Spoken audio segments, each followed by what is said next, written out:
When I think of Nick Cage, many complicated feelings.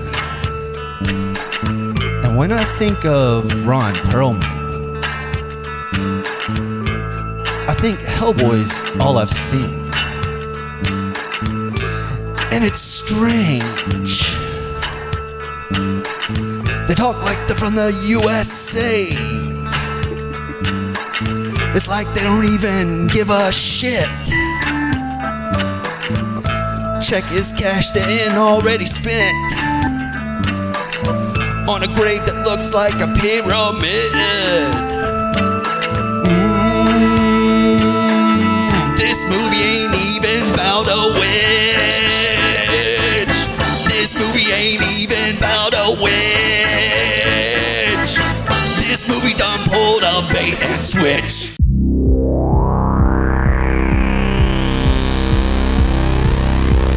Bucky's Basement. And with that, welcome to this week's episode of Bucky's Basement. I'm Bucky, and as always, in the basement with me today, I have, oh boy. Yes. Yeah. And the maestro and MC for this week's episode, Juicebox. Slaying infidels in the name of one true God is hard work. And when you're done, you need a way to unwind, to keep your mind off questioning what you've been doing.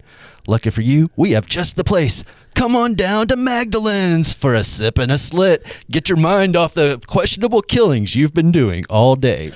And this week we are covering 2011's season of The Witch. Sorry. It currently has an 11% on Rotten Tomatoes, a 5.4 on IMDb. Seems high. Not the lowest movie we've ever done in the Cageverse, but very, very close. I think 9 or 8% was the lowest. So let's go ahead and get into this thing. The season of The Witch is directed by an incredible cult director, right? Like, I mean, this guy made some of the biggest movies that you've heard of because of certain things, right? And I want to start out with my favorite quote of any movie ever. It also is probably Old Boys. Put your titty back up, Adele. The director of this movie is Dominic Sena, not like John, but with an S at the beginning. He directed California. He directed Gone in 60 Seconds, which we've already reviewed in this series of Casting Cage. And he directed Swordfish, which is the first time that any of us were privy to Halle Berry's titties. I mean, Yeah. yeah. Yep. I mean, yeah. He I mean, also... that's the only thing that anybody takes away from that movie, right? I couldn't tell you anything else about that movie. Computer hacking? Maybe. But Dominic Sena also directed Rhythm Nation, which was like his first claim to fame, which was the Janet Jackson. Like, you remember him? Like, it wasn't a music video. It was like kind of a mini movie. Like when Michael Jackson... Was it all about them like going on tour? It was. It was Yeah. like Rhythm Nation 1894. 1814. 1814 or something like that, yeah.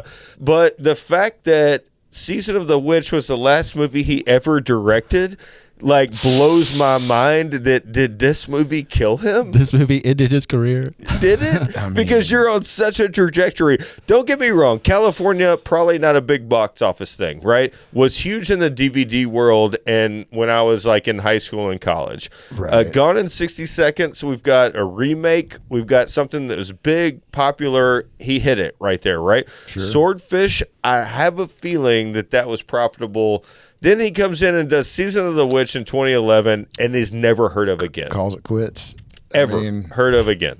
He was like, this is my masterpiece. I have nothing else to accomplish. Done. No TV, no music videos, no commercials, nothing after this. maybe he got called back to run the family business or something. Maybe he did with a name like Dominic Sena, not C, add S. Anyway, so in 2011, what could I want to know? What else could we have seen if we went to see the movie Season of the Witch? All right, it debuted January 7th, 2011. Budget was $40 million. Box office gross was 91.6. He won. Why would he walk away on a winner?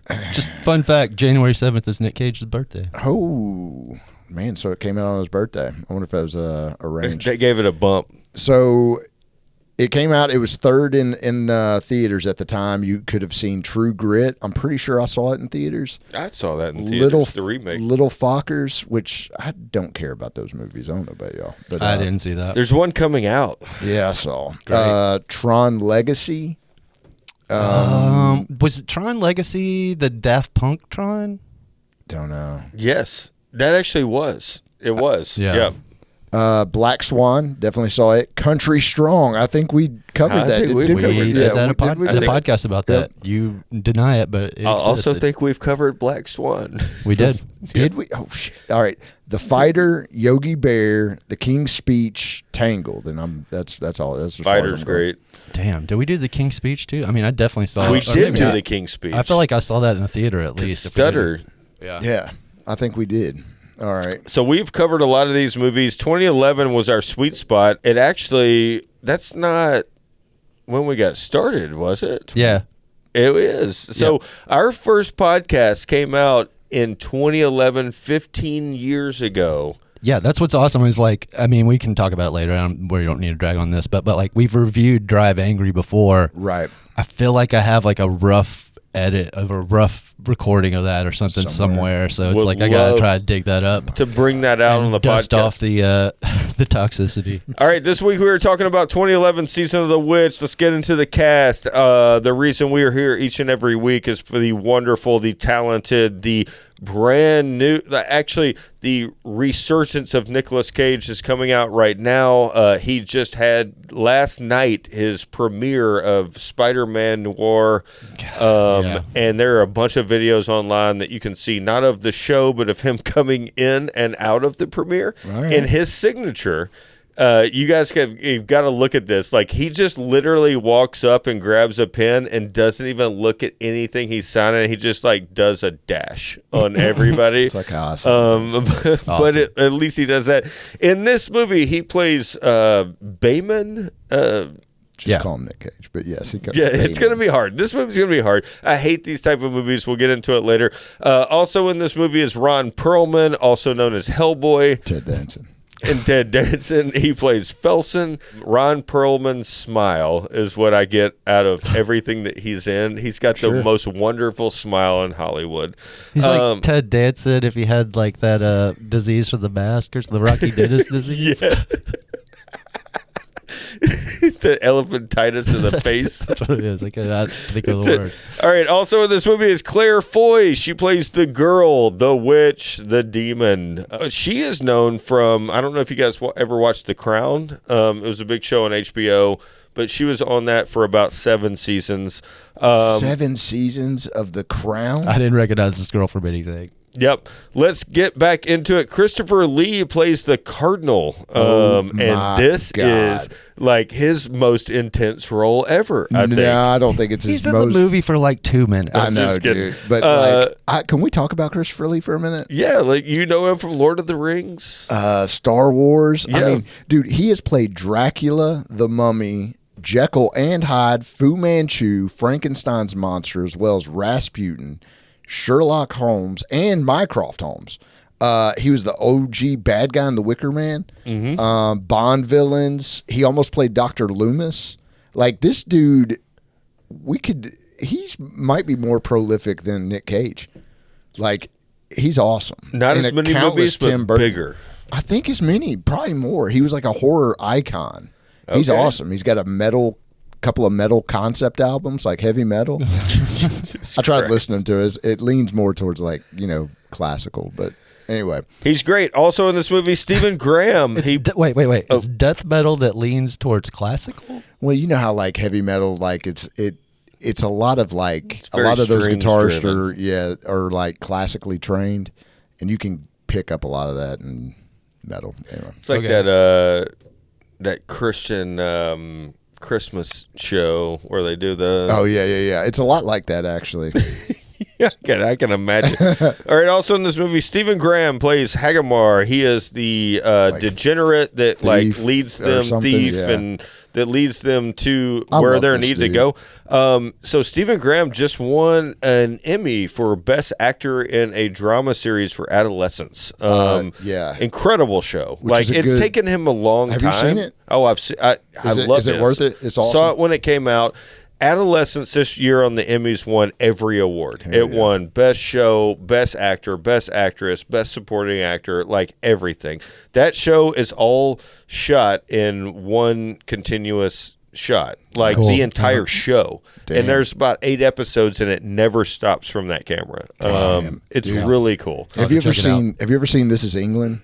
Mm-mm. Dude, he that's like his breakout role, dude. He's a fine actor. I mean, he was in Snatch. He was the sidekick in Snatch. He played Al Capone in Boardwalk Empire. True. I agree. I like this guy a lot. Guy's a great actor. All right, so let's get into the movie. We got to start this whole thing out by Bucky's establishing shot. Once again, this is another movie that just gives it to us on a fucking golden platter. It is 1235 AD. It kind of starts out like Sorcerer's Apprentice. It does. It does. 1235 AD, the worst era that has ever been known to man. I hate this era, and I hate these type of movies. I know. But let's hang some witches off a bridge. Let's go ahead and get a backstory here.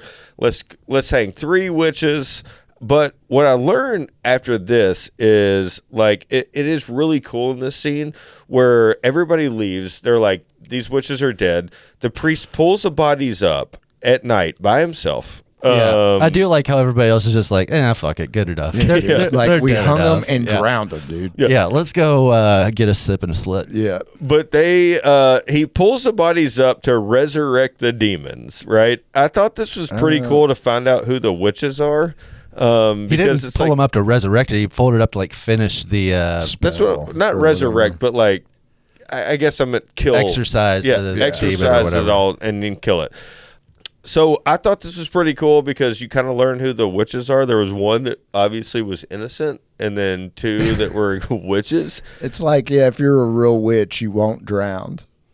You know what I mean? It's it was the lady with the bad eye that had the witch, right? Yeah, but then was the witch. The dude lays down, right? He's got this book and he's reading this exorcism or whatever from this ancient book, Solomon's book. And something. I immediately wrote, how many Cage movies read spells from a book? Because this is getting up there. I think we're in the 7s or 8s at this point. Yeah. I mean, it's a trope. Dude. There was so many things close to Sorcerer's Apprentice in this. There was just the knockoff of Sorcerer's Apprentice in a way. Not to mention his hair. Because he has not cut his hair yet. No, we don't need to mention it. Yeah, you have to fit that into. All right, so anyway, we get this little backstory, and then let's fast forward to 1332 AD. We are approximately 150 years before America has been founded. We're at the age of the I'll bring that back up. We're at the age of the Crusades, and I can't stop loving this Ron Perlman smile off the very beginning.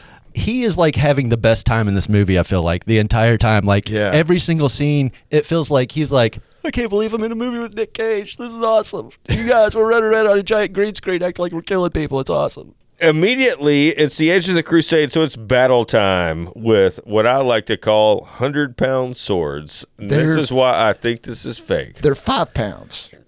They're 5 pounds. Okay.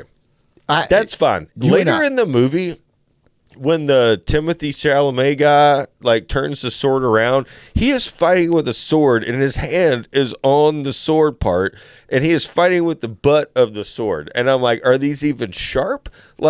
Tell me how you're cutting people's heads off with these swords. But we can get into it. I don't feel like you are. I feel like it's a blunt stabbing with those things, right? Am I wrong? It's a blunt stabbing, but they got to cut a lot of heads off at the end of this movie. I mean, dude, sure.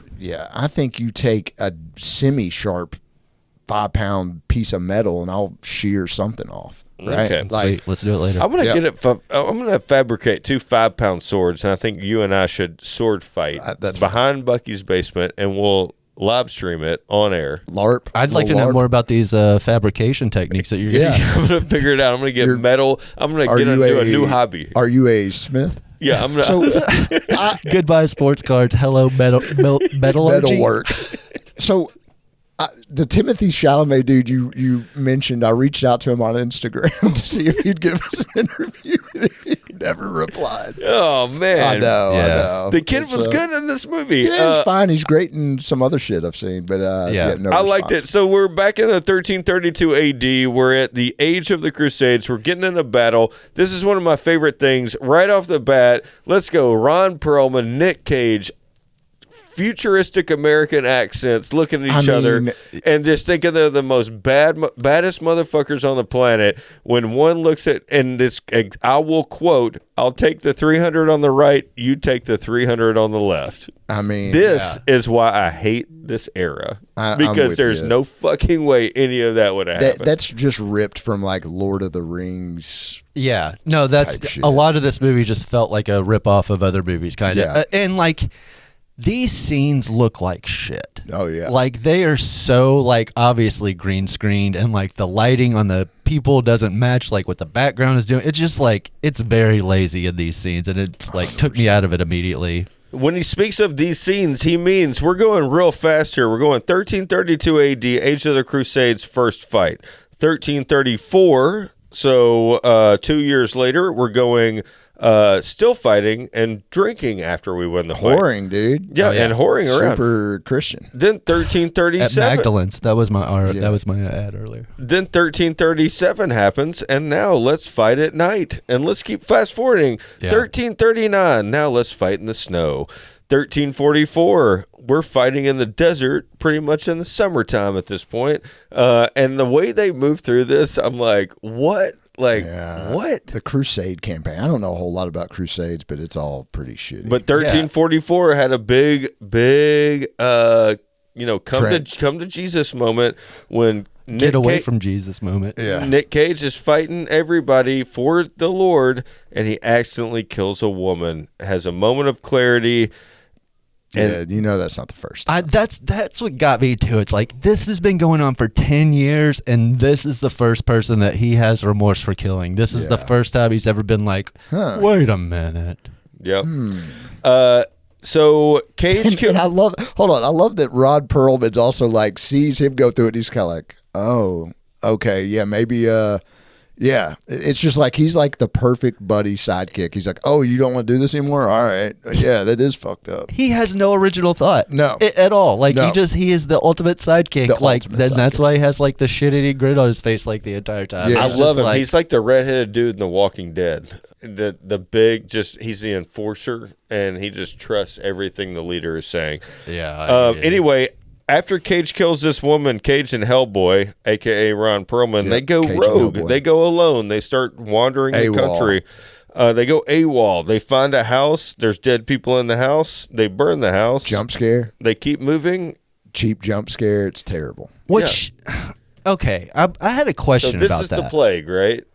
Yes, but like, was that woman still alive, or was she like possessed by like a witch or something, or was that like just I didn't understand what that was trying to convey. If like they were still like just slowly dying. But don't you see those movies where like you get that jump shock at the end? Everybody comes back to life for one last thing, and they got one. I get the jump scare, Sure. but it just didn't mean anything. It did, and it just So they think that this house is possessed. They burn it down. They keep moving, and then they finally find the town that they not necessarily are looking for, but want to travel to. I wrote down next, oh, cool, a castle full of whiny people and dudes whipping each other, before I realized that it was the plague. I'm just not a plot master at these things. I'm like, why are these dudes whipping each other and just walking around, and they're just allowing this to go on for 3 years? why is this person so whiny and like throwing up their guts and shit? Yeah. I didn't know. But I also didn't like they had no idea that the plague was happening, because that was the other thing too. They were like, this has been going on for 3 years, or were they were just playing dumb, or I didn't understand. They were that traveling. They weren't they close were to in the Middle plague East. yet. Yeah, they're in the Middle East, and then get back So to Europe, and it's okay. like, oh, okay, All right, so like. we got to get back to America, Ron Perlman. Yeah, where our accents were born. So they go to this place though, and it's like they're already nervous that people are going to be looking for them, like they're wanted because they're deserters, right, yeah. Like, but Yep. I mean, this is 1342 or 44 or whatever whenever the last battle was, or shortly after that. Like, how fast is word traveling back to the country that they're from? Way. You know, I it's think on a horse. I With think the, if they letter. saw, I know, but just for two deserters, like two people desert, and they're like, okay, send a guy all the way back to England on a horse. If these guys return, tell them they're I fucked. think it was his sword. When his sword fell out, it identified him as a soldier, and he's clearly. Oh, you mean see what I mean? You mean his Transformer sword? Because the first time I watched this, I was drunk and I was like, "Damn, the crest of that sword kind of looks like the Transformer symbol." I mean, I hear what you're saying, but like, why would you just assume that this person's a deserter if they have like this like sword of like an officer, or like if he felt like he was higher up in whatever this fucking religious army was or whatever? But so they come into the town and they're outed by the crest of the sword. They get in a little fight. Fucking leave your sword outside of town, you dumb shit. If it's the one thing that's gonna fucking identify, I know. But we may need it. They found his Transformer sword, and then we learned real quick that you really don't fuck with Pretty Hair Cage or Hellboy. They handle their own, but then there's too many people in the town, right? Yep. Yeah. So what happens next? They take him to the cleft lip guy and the eyes wide shut room, and I was like, dude, this is some creepy ass shit. Man. This is where I got interested. So you get. I mean, that was the best. I mean, the effect was great. Like the makeup on Christopher Lee or whatever. it was awesome. Yeah, and that part was like intriguing. You know, it was like you're right. Sure. Like, so what the when fuck's they going on walk here? into this room with the eyes wide shut masks and Christopher Lee like cleft lip, fucking whatever, boils. like boils, like Yeah, it's not even Toxic cleft lip. Avenger. It's just like boils like all over his But face and his shit. lip was like way up here. Anyway, this is the only time in this entire movie where Ron Perlman looks disturbed. Every other time in the movie, he's just probably smiling. looking at Nick Cage's reaction. He doesn't know how to react. He's like, Cage is disturbed. He doesn't. What we find out in this room is we have the plot. We gotta get this witch that we've already captured. Right, We've gotta they're blaming take her, all their troubles on a woman. Yeah, for bringing the plague. We've got to take her to the monks, and then we can end the plague if the monks say that she's guilty, and they read the little script of the last book on earth that can read the script and kill the witch. Is this supposed to be the same person from like 100 years before that survived coming out of the river and like supposedly started this whole story, and then they've like shape shifted or something? Yeah. Like, I don't. That's what I couldn't understand. They're taking I was like, over bodies. I didn't know you see that at the end. The body's released. Okay, you're right. It's another thing where we're taking over bodies. Okay, There's so many it's niches. jumped from that witch that survived initially to this lady. Yeah. Yep. But So we've got to So be take it. her to find the monks, and the monks live all the way across the country. One of my favorite scenes of this movie, which is very me, it's very just laid out for people like me, is like the next thing is like they lay this map on the table, and they're like, over the river and through the woods to the monk's house we go. He's like, there's a river here we got to pass, and there's woods, and like how will we like, find our way, even though we walked here from the Middle East? Yeah. Yeah, more or less, right? They got horses towards the edge, but yeah. nobody's ever been this We way gotta have before. a guide. We got to have a guide. So let's go outside. And the first person we see is a guy that is under arrest for selling trinkets to people or some shit like that. Yeah. He's in one of those things where, what do you call this thing? A stock where your head and your hands are in there. And this is where we meet the dude from Adolescence. Awesome guy. Awesome in this movie, too. He does fine. Because they need a Sherpa He's to get underutilized. Does he have a British accent or an American? I think he has an American accent too. He does. Does and he's he? a British I think actor. so, man. Because he Yeah. is British, right? Yeah. And the other dude He's does like, too. whoa, British. Like, Yeah. when you see Oh, him in yeah. Adolescence, you're like, I can't understand half the shit he's saying. This Dude. is about the time he was playing Al Capone in Boardwalk. Boardwalk Empire too, right? So maybe he was just stuck at this Like, Chicago fuck it. accent. Everybody else doing American, I'll do it. Anyway, he is the Sherpa to Cedarak, which sounds like an MCU place to me. Yeah, they're like, sure. we got to go to Cedarak, and I we thought you got were going to to say it sounds like MC, like Cedarak the rapper. we got to meet these monks. We got to get this girl exorcised, and we got to end the plague. They bring some priests along. It's like a Fellowship of the Ring type shit. It's like, all right, we got our posse together now, and and we got to take this MacGuffin to this place to end the plague. And nobody's trustable. That's what I learned about these things. It's like you don't trust the priest, you don't trust the shyster guy, you don't trust like the witch, you don't trust like this kid that's along the way. No, you don't, because in reality, we know witch hunts were a real thing. People blamed all these problems on women. And just the female sex, and it's just a great injustice. Like, I don't know if y'all have ever read about real witch hunts. Yeah. Like, it's fucking horrific. Yeah. Oh, shit. You had an original thought. Fuck you. You're a witch. Yeah. No, I mean, that's probably like, probably maybe not far off. But I mean, Cage is skeptical, like, he is the entire time. Like, from the get-go, I guess he's like had that turn to where he's like, okay, you know, just because you say this doesn't make it true or whatever. right, But which is applaudable. yeah, and he's skeptical the whole time, and he is wrong. Yep. 1 hour, approximately 1 hour into this journey to Cedarak, which is supposed to be like 8 days or some shit, they're followed by somebody. We learned this on the screen, and it's just a kid trying to prove himself and be knighted. And I said, this is like Timothée Chalamet. This is. I thought he was trying to get laid by the witch. I thought originally I thought that true too. Right. I was like, dude, he's kind of in love with this girl who's been enslaved. I don't necessarily know if that was true. I think he's trying to sheath his sword. But when he showed himself, he was like, hey, I want to be knighted. I want to prove myself. I want to do this. I want to do that. And like, you don't see him hitting on the witch the rest of the time. I mean, like, there's the movie, until the end. looks. I just read it as like he was like tagging along because he wanted to be like a knight and wanted to like be some like make his life better like by being one of these heroes or whatever type thing. I don't know. So we've got the maybe he was just trying to sip and slit. We've got the original crew. We've got the two outsiders, which is Nick Cage and Ron Perlman. Yep. We've got the knight who just joined, like the kid who just joined the posse. We've got the shyster who's going to be the Sherpa and get them along the way. Yep. We've got the priest, and then we've got one other guy, the outlier.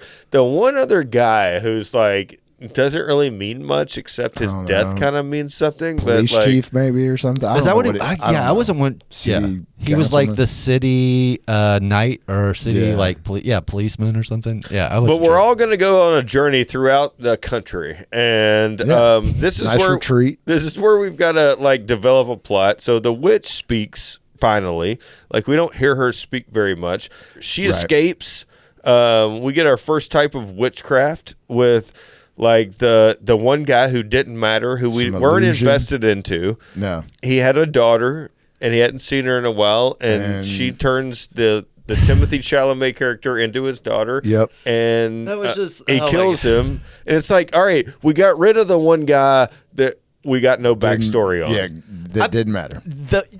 It was just so dumb. The one piece of backstory you got was how he died. It's and the only thing you know about this guy is he had a daughter, and he thought she was here. Yeah, he cared for some about reason. Her. And we got like one scene of this new person's face, and then that was it. I didn't understand that part. All right, next big hurdle here in this movie is literally a hurdle.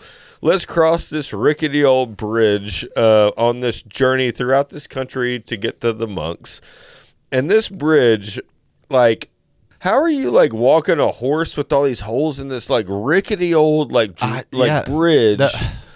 I don't know. You get the horse across, and then you try this whole fucking carriage with a cell on it. Yeah, I mean it's like, hey guys, you know what's cool? Indiana Jones.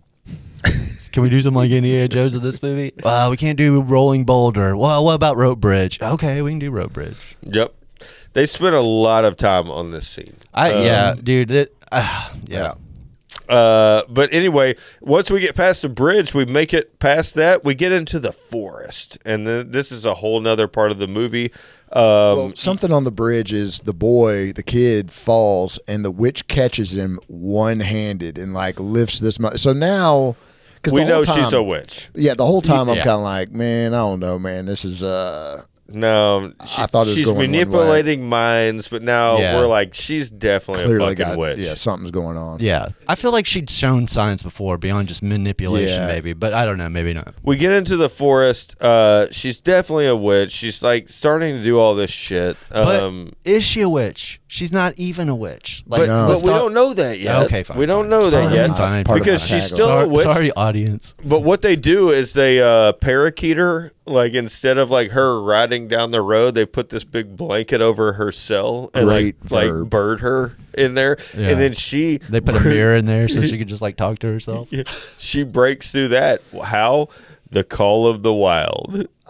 She starts whoo and like calling wolves. Right. Yeah. So like. So now we're like, all right, you're definitely a something's fucking up. witch. Yeah. dude. Yeah. Yeah. This was like one of the cooler parts of the movies, like when the wolves are coming up and they're wolves, and then they're like snap into like demon wolves or I was whatever like, they why do. are the It's like, wolves changing faces just slightly? Like, change it more than that. It I was guess like, to they go show that from they were like- fluffy wolf to skinny wolf, like to cracked out wolf, real quick. Yeah, this was like showing that they were like hellhounds or something. there you Maybe go, it was yeah. like something, beyond just wolves.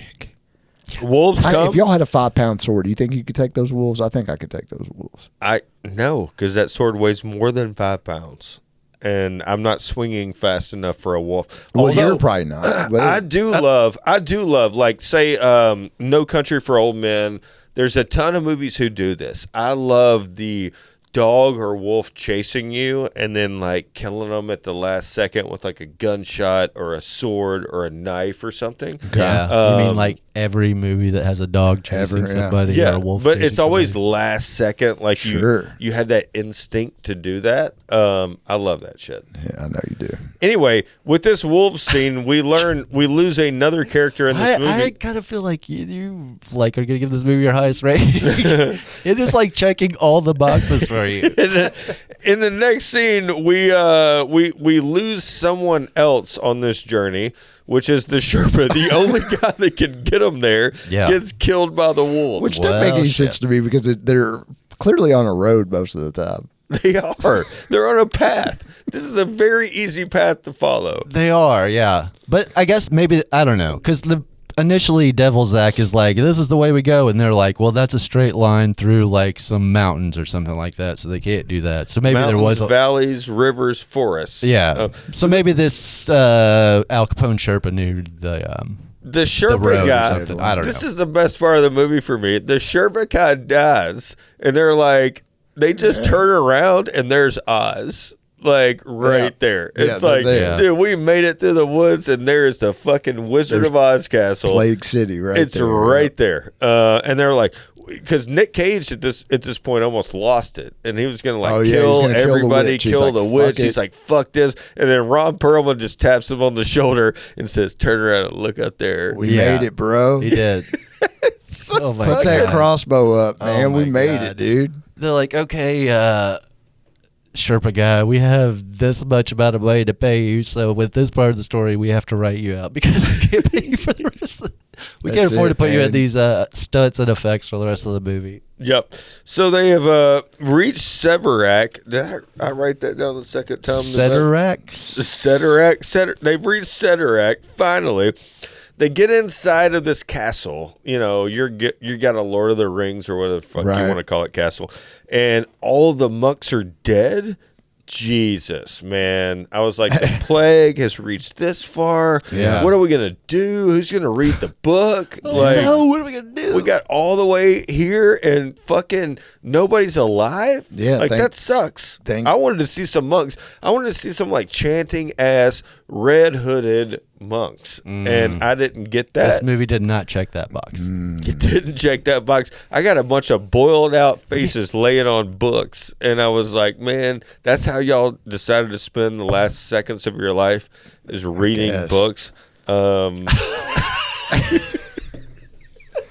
Man, I'm super sick, but man, I really want to finish this chapter. You fucking read a book, nerd. So all they realized, all right, let's perform this ritual and get out of here. Let's go ahead and start reading the fucking lines from this ancient book, the only one that exists, and let's because the monks were copying the book, right? Yeah. That's what they were doing, so there would be more copies. Yeah, right? because that's what happened at the beginning is like one of the copies got burned. So this, I Right. guess, was one of the last, or that's what the devil or whoever this was trying to do, is destroy all the books. Right.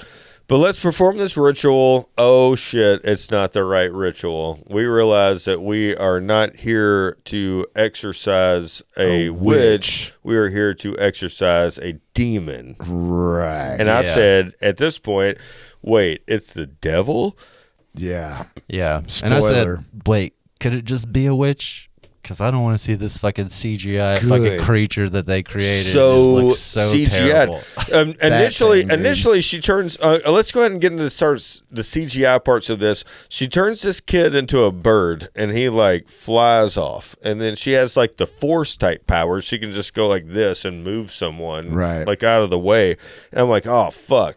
And then this little fight happens, and I'm like, when did we have time to regroup? Because like they all go inside and they're like it's complete regrouping, like from dusk till dawn, like when they found that bar in that back room, like a pause on the whole action. I was like, dude, I thought this was it. I thought this was gonna be the final battle. You're fighting the devil. You've just met out in this courtyard. This is totally an end of a Nick Cage movie. I don't know. Yeah. I don't know either, man. I'm not. This movie goes on for 15 to 20 more minutes. I know. It's like, how long is this movie? I don't remember. Hour but like 30. Hour and 30. It's not long. So they were like, maybe trying to just stretch time. Yeah, They're like, oh shit, man. Maybe an interior shot. We need like 10 more minutes. Maybe let's resurrect these monks. Then we get inside and they've regrouped, and we learn the winged, like the witch turns into like this CGI winged devil guy with like a normal accent and a dude's deep voice. And I'm like, what? Yeah, that's what I'm saying. When this happened in the movie, I was just like, oh, like I was already just kind of whatever on this movie. But then I was like, okay, this is what it's like like trying to bail themselves out or something. It's like, how can we go from here? Because we've copied every single other fucking trope from any type of movie. Yeah. How much let's is just left go demon. Let's go demon. Yeah. How much is left in the budget? Oh, we can only make him green. And his henchmen, they're like the monkeys from Wizard of Oz again. They're just flying down. What we learned, we don't have enough money for shading for this model, for this CGI model, so it just has to be green. That's all we got, man. God, that's funny. We learned that the only way to kill these demons, that this ultimate demon or devil or whatever, is sending off the walls. Like they're climbing up the walls like roaches and then dropping down like fucking full vampire dudes. Cut off their heads. So let's take these swords and let's start cutting heads off, right? We're cutting a ton of heads off. This is the same scene as the goddamn wolf scene. You're right. Yeah. Five scenes ago. Yeah. So let's Except for in this scene, like a little wisp comes out when they like cut their head off or something. The It's like, is that their soul or is that their like? Yeah. It's like the shit that comes out of a genie bottle is like just appears on screen.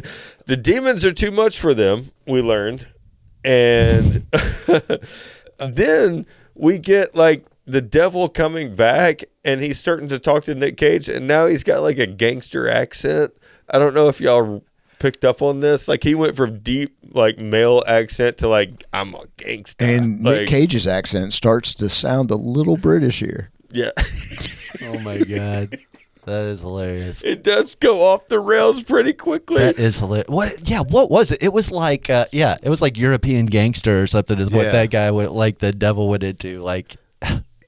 And then we get like Hellboy versus Hell, and like the demon wraps up Hellboy and like he headbutts him, and then but he's trapped in his wings. Yeah. And like he just burns him up, incinerates him. And I feel like Hellboy loved it. I feel like he was smiling even to the end. But I wrote, man, this is going to be the final showdown. Well, that was quick. Like what, Hellboy and Hellboy versus I thought that was going to Hellboy? be it. all while this is happening, you've got Timothy Chalamet in the corner reading out of the book to resurrect the demon or because Devil's rectify Egg's the already demon. died at this point, right? Yeah. Because Devil's Egg is the person that started it. Yeah. Right. You got Nick Cage is about to die. Like, he's in the corner. Ron Perlman's dead. You've got the kid, the knight, is the only last saving hope, great white hope of this movie. Right. And he finally, kills the demon, burns him up. So before we get into the very last scene, I want to bring something up to you guys. Okay. Right. I wrote this Confession? down, and there's a big paragraph here. I just want to see if this works. I said, why do you have to read that much passage? Like, to exercise things, why do you have to read that much? You'd think that the writers would be like, do y'all think this is too long? What if we don't have to have that much time? What if we don't have that much time with the demon? Shouldn't it be shorter? And then I wrote, no, that was just D'Artagnan in the back. And the dude that wrote it was like, D'Artagnan, I was appointed to do this, and I don't think it's that long. Now go back to your goblet of wine and shut the fuck up. And like, I couldn't stop with the thought. As every movie, it's like, why do you have to read this much? Why can't you just shorten it to like, you created it. You were the fucking ultra power that created this goddamn whatever you want to call it, to kill a demon. Make it shorter. That's very true, man. Every movie we're in this situation. Yeah. And it's like, I can read so much, and then this guy gets shot over here, and this guy like gets thrown back, and like I can't read it. And oh no, the book's over on the other side of the room. I gotta finish it. You Like, think these people would have it memorized too, man? Well, they can't because it's too long. But it should just be like, devil be God. And then it's just like, boom. In the done. name of this. Yeah. I have exorcised a demon. I don't know. That's it. Yeah. Yeah. That's it. All right, back into the sorcerer. Sorcerer's Apprentice. Sorry, that's a Freudian Balthazar. slip. Back into Season of the Witch. Let's go ahead and finish this thing up. Not Balthazar. Bayman. Yeah. We kill the demon. The knight and the girl live. Cage redeems himself because, he saved a girl where he killed a girl, and then he can die. So 1-to-1. Never mind the thousands of people that they implied that he Slaughtered killed them, and Yep. Yeah. The book is safe, we learn. They ride off into the sunset. That is the end of 2011 Season of the Witch. Can we just talk about Nick Cage's death scene though real quick? Like, it was just like nothing, right? No. Like, he's just like leaning up against the wall, and then it's just like, and he's dead. Yeah. Like, just a tiny little thing. His eyes fucked up or whatever, but there's no like I don't want it to be overly dramatic, but like I could have like stood, or I don't know, I could have like dealt with a little, or done with a little more than just and dying, like one last little breath. And I then mean, you're give dead. us at least what is it, Terminator 2, where that guy's holding the Yeah. and then he like Let him hits blow the himself button. up. Yeah. Dude, that shit's awesome. Anyway, that was 2011 Season of the Witch. Terminator 2 is awesome. Before we get out of here, we have a couple of things that we need to do. Movie marriage.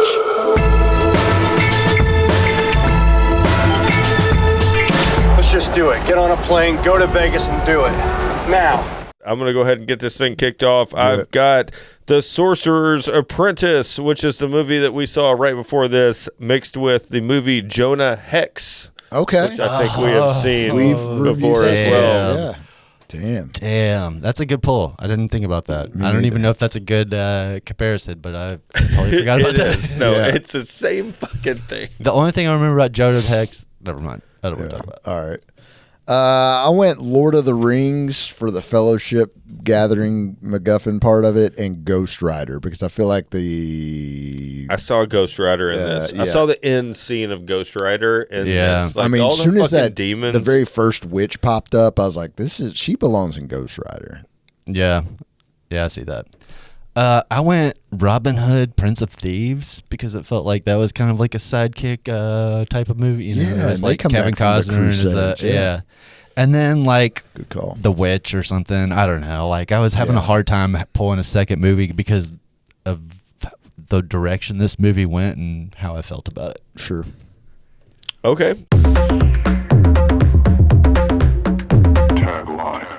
The original tagline, Season of the Witch. Not all souls can be saved. Which I would argue does not make sense for this movie. No. Nope. Because all souls are saved, right? I mean, essentially. Yeah. Only if the priest in the first scene says that they are, or if you repent. I guess. I mean, I don't know. Your body has got to I'm be not in destroyed, the- but your I'm not soul in the- can be saved. I'm not in the soul saving business. I don't know. I'm not either, but it just seemed like there was redemption for everybody at the end, and everybody like had a That's- happy yeah, ending that's that true. didn't die. Yeah. And even the people that like Nick Cage and Ron Perlman went out headbutting the devil. So like, Yeah. you know. Anyway, A+. All right, so here is my tagline. It's going to be a little bit long, guys. If this was on a movie poster, it's going to be a paragraph. I apologize in advance, but I have Season of the Witch. Why do they have American accents? Wasn't America founded in like 1492? Are they time travelers from the future? Does anyone in this movie have an accent? Weird choice. I like how they threw history out the window. Well, yeah. Yep. Season of the Witch. More like Season of the Demon. Season of the Witch. It's really hard being Jesus' friend. Right. Season of the Witch. If you like Ron Perlman, you'll love this movie. Season of the Witch. Balthazar's Travels. Oh, Yeah. shit. Universe What's he been doing? time. Yeah, what's he been doing, man? Okay. You should have done Cageverse. Plot by Juicebox. Yep. All All right, let's go ahead and get rating this thing. I'm going to go ahead and get this kicked off this week. Yeah, he's awful damn good. I think I got the best one. We have done this for 49 different movies, and Crazy. this is so goddamn entertaining.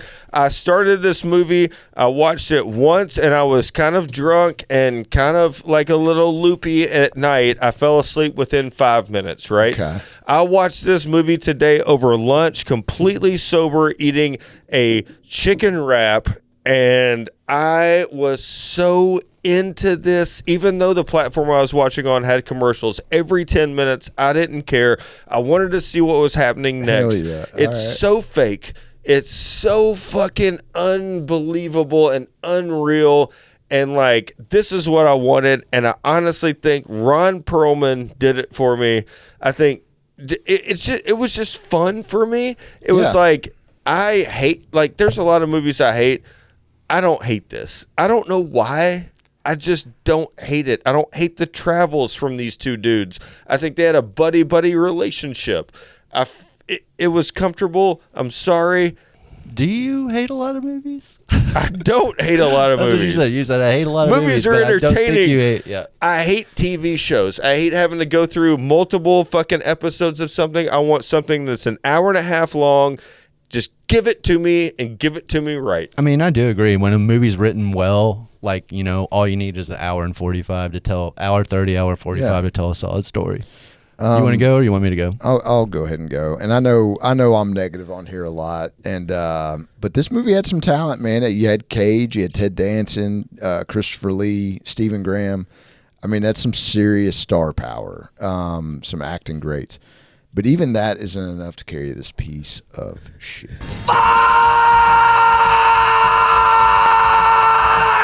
I hated the story. I hated the graphics. I hated the misleading title, the lack of nudity, the stupid one-liners.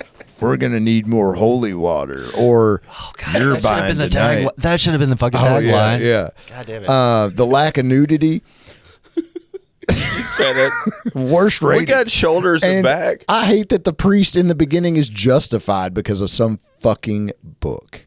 And there's in the world of like book banning and book burnings and like, you know, it's like you got the devil trying to burn a book, but this book, I'm never going to rewatch it. I'm upset I spent the Friday night rewatching it. I am legit mad. I should have taken an online course last night instead of rewatching this fucking movie, man. What would that course have been? I don't know. Right? Nick Cage's hair, though. Yeah, This is was some he of the like- best hair we've seen in any movie he's been in. I mean, it was good. Perfectly gray. And it's And, getting like, it's mixed. getting ready to get real bad too because we got Drive Angry coming up. Yep. Hair wise, it's getting bad. Oh, big Movie time. wise. Big movie wise. All right. I don't even know what I'm torn on this, honestly. Like I came in with one idea. I don't know if I'm going to throw that down because it's like seriously. I watched this movie more times than I've watched a lot of movies, but also probably 2 times through sitting down watching it through. Right. And then I watched it over several nights, every night, getting ready to go to bed. I watched 20 minutes, and then the next night I watched 20 more minutes, and the next night I watched 20 more minutes, and then I watched that first 20 minutes again. And I watch it, I watched it several times. It was just kind of became comfort food. And then I was just this movie is so bad. And I think that's what made it comfort food because it was just I can enjoy how dumb and how bad and how silly this movie is just because of what Bucky was saying. It's Ron Perlman, for some reason, he's not even doing a good job acting. He's just fucking charming in this movie for some reason. He's just a likable character. I And give you're you that. even though he's the guy that has no character development or anything, he just goes along with whatever Nick Cage wants to That's do. it. It's just that little shit-eating grin he has throughout the entire movie. I don't know. Except when he's in the cleft lip and eyes wide shut room. Sure. Yeah. What? Yeah.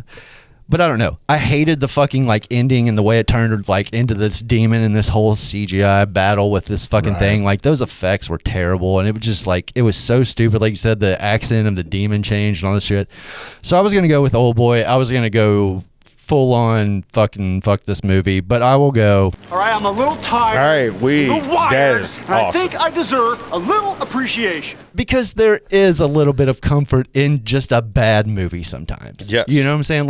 There's I hate the plot of this movie. I hate it so much, and I hate that it just pulls every single fucking it does not have an original thought. This movie does not have an original thought. But for some reason it checks those boxes of just a fucking comfort movie. Like I said, so I felt good throwing it on and just kind of having it on in the background when I was winding down. Old Boy should have some appreciation for me because I just gave that my highest rating to the worst era in film or history. No, which I is think medieval. I think you're coming out of your shell, man. I'm I've got not some coming out of my dude, I got shell. some you No. should watch Game of Thrones. I'm not gonna do that. I'll watch The Wire if you watch Game of Thrones. It's not even that he's coming out of he's not liking medieval times. It's just about checking the boxes of stuff. Oh. It is. It really is. And I really appreciate this movie. Look, this is why we do this. We're all completely split on our ratings for this movie, and that is what makes Bucky's Basement.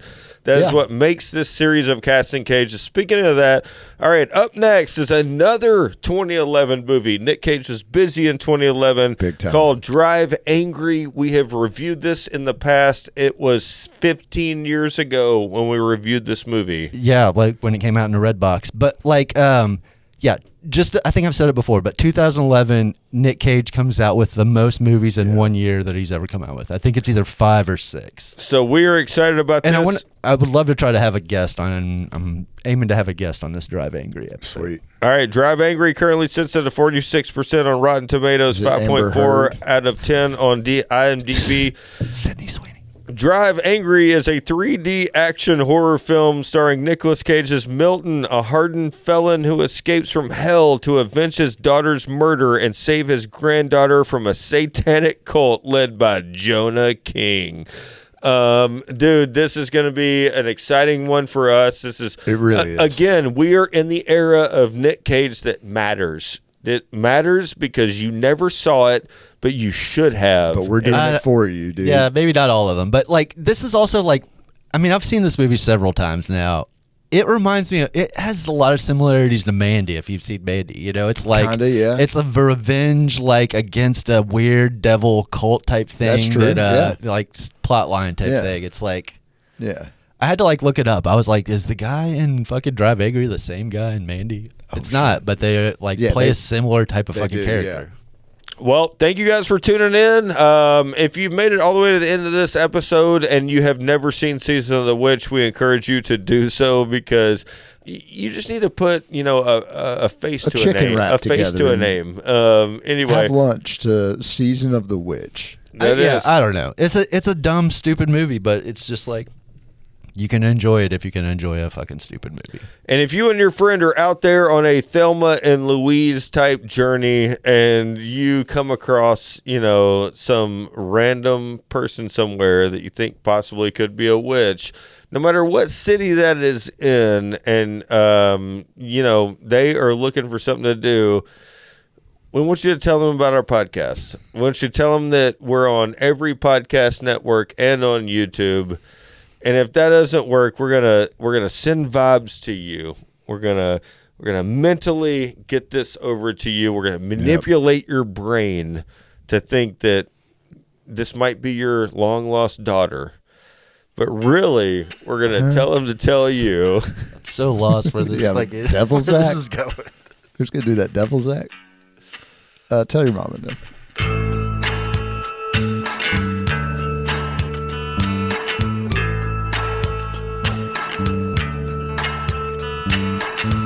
When I think of Nick Cage, many complicated feelings. And when I think of Ron Perlman, I think Hellboy's all I've seen. And it's strange.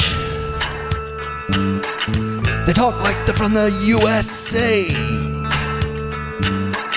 It's like they don't even give a shit. Check is cashed in, already spent on a grave that looks like a pyramid. This movie ain't even about a witch. This movie ain't even about a witch. This movie done pulled a bait and switch.